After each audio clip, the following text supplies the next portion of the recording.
friend. I want to go to Congressman Chip Roy of Texas right now. He's on the House Freedom Caucus. He's the policy chair, House Judiciary Committee, knows of what he speaks. Congressman, this effort that the administration has had to sue Texas, oftentimes for a variety of things, including razor wire and the rest, but constantly battling in courts. A lot of your colleagues have been said not doing enough with security on the border. Where are you on this?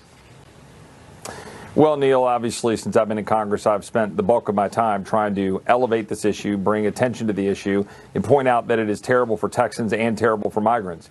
And I just want to start this by saying yesterday, I've been gone. I hadn't seen my family for a number of weeks, been out on the campaign trail. I came in Texas and went straight down to Bracketville, Texas yesterday. Spent about 3 hours with ranchers, with local law enforcement, with sheriffs, local political leaders, who are just absolutely devastated with what's going on down in South Texas.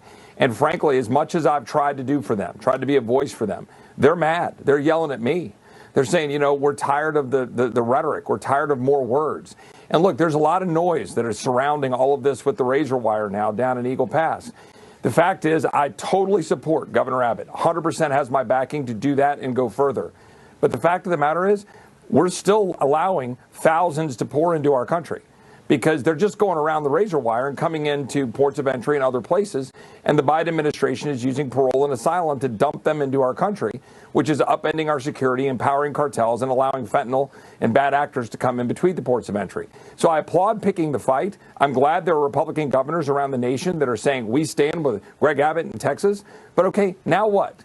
Do you really stand with us? Are you sending the National Guard? Are you going to tell President Biden to pound sand, that we're not going to follow whatever nonsense he's trying to force upon the people? Because it's not just Texas. The whole country is made weaker for this. So we've got to get serious about this. And my last point is, House Republicans have got to stop funding the government that is at war with the people. And Senate Republicans have got to stop trying to cut a deal that has no chance of passage through the House and no chance of actually securing the border. You talked about these governors who have signed on to, in support of Governor Abbott. Among them is Ron DeSantis, the candidate you were backing for president. Didn't end well for him. What do you think of what happened? And now the move afoot by the RNC to look to Donald Trump as the presumptive nominee, with only 2 states having voted.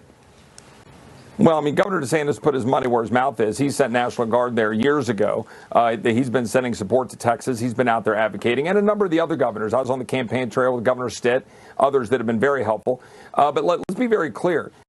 President Trump is 100% right that the Senate GOP should not be cutting a deal with the administration. But let me be also clear, not just for political reasons, right? It shouldn't be for political purposes to say, oh, we want this issue to be live through the campaign. No, I want this border to be secured today. So I want House Republicans to stand up. I want Senate Republicans to stand up. So I'm with President Trump, no deal. But I am with House conservatives to say that we need to stand up and force a funding fight between now and the end of February to say, guys, you don't get to keep doing this. They're funding the United Nations that is moving these people through a systematic scheme, endangering us and empowering cartels. They're funding the United Nations that's funding Hamas. They're funding Mayorkas DHS that is at war with the people of Texas, suing us in court. Why would any Republican do that? So if you're watching this, call your Republican member of Congress and say, why are you funding the people that are making our country less secure and that are undermining our freedoms? That should end this month. So you would be, if it pushes the government to the brink and a shutdown, better that than to accept a watered down security measure. Neil, we are at such a point of desperation. This isn't about political theater and shutdowns. This is about simply a simple question. When the founders gave us the power of the purse, Federalist 58, James Madison, it was specifically to stop an executive branch that is ignoring the law and acting tyrannically. That is what is happening here. We have a duty to do that. I think we need to have that fight. If Republicans aren't willing to do that, why are Republicans in the majority?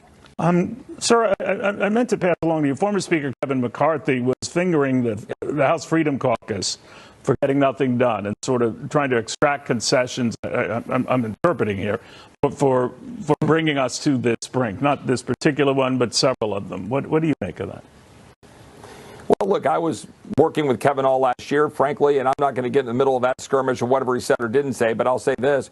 We did a lot of good things for the first half of last year. We passed the best border bill we've ever passed. We passed Limit, Save, Grow, which would have actually responsibly increased the debt a mere $1.5 trillion for serious changes. We passed a good defense NDAA bill that would have restored our military to its mission. We passed 7 appropriations bills, 1,100 amendments. We were restoring regular order. I disagreed with the motion to vacate last September. Now here we sit. I wish we weren't here. I think that some people in the Freedom Caucus got that wrong. I think some people that are not in the Freedom Caucus love to spend people's money in the Uniparty and keep doing the same business as usual. The American people want us to actually responsibly change the town.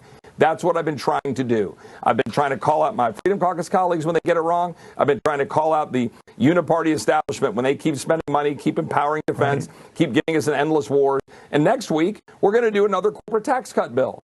I support some of those policies, but how do we look at the American people and say, oh, we're the party of endless wars and tax cuts, but our borders are open and we keep spending money we don't have? They want us to be responsible, so that's what I'm trying to fight for in my perch in Washington. I did touch on very briefly, sir, of this RNC move to make Donald Trump the presumptive nominee.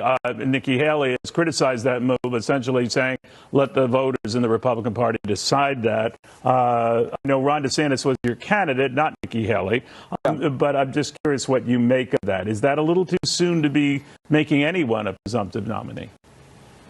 Well, first, let me say that I think Nikki, with all due respect, he kind of represents that old guard of the Republican Party that I just was kind of lambasting, that's big spending and all defense and, endless wars. I think we need to move a different direction. I think President Trump represented in 2016 a challenge to the establishment, a challenge to drain the swamp. But I don't think we should be coronating somebody. I went out and campaigned in Iowa. We don't coronate people. We don't just choose somebody and, you get anointed. Go through the process. Go earn it because it makes you sharper in the general election. So, if he doesn't think that he has anything to worry about, don't worry about it. Go campaign and go win. He should be able to win in South Carolina based on, I think, the electorate in South Carolina. So we should proceed with the electoral process. And if he's ultimately the nominee by votes, then he should be supported as the nominee for the Republican Party. But you got to go earn it. You don't just get coronated. Got it. Congressman, always good seeing you. Thank you for taking the time.